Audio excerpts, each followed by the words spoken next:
Nasabat naman ang higit sa 4 na milyong pisong halaga ng shabu sa isinagawang bypass operation sa isang bayan sa Quezon Province. Ang aktual na pag-aresto sa suspect, eksklusibong nakunan ni Martin Banaag.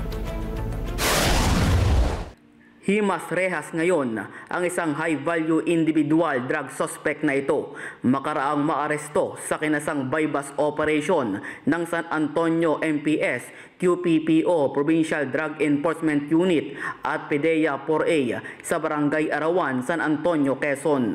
Po kami ng pagpaplano dahil sa nakuha po namin po yung information na sa araw po ngayon ay magkakaroon po ng transaction po at manggagaling po sa Manila papunta po dito sa atin.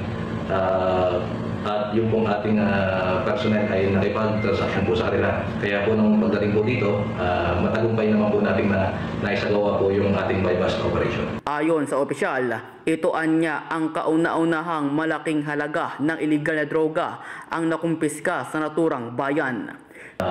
Sa ngayon po, kung ang pag-uusapan po natin ay ang dami at bilang po ng mga nakumpiska na ipinagbabawal na gamot. Opo, ito po yung sa ngayon ang pinakamalaki pong ating nakumpiska. Sinabi ng suspect na ito ay nasangkot siya sa kalakalan ng iligal na droga dahil di umano sa kahirapan at ginamit lamang umano ang kanyang contact number para siya mismo ang kumuha ng iligal na droga.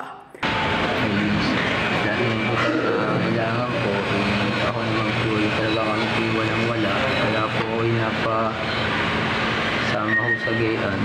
Sa ngayon, ang suspect ay nasa kustodiya na ng San Antonio PNP habang naharap sa kasong paglabag sa Section 5 and 11 ng RA 9165 o ang Comprehensive Dangerous Drugs Act of 2002. Martin Banaag para sa Mata ng Agila. Matag, matapang, matapat.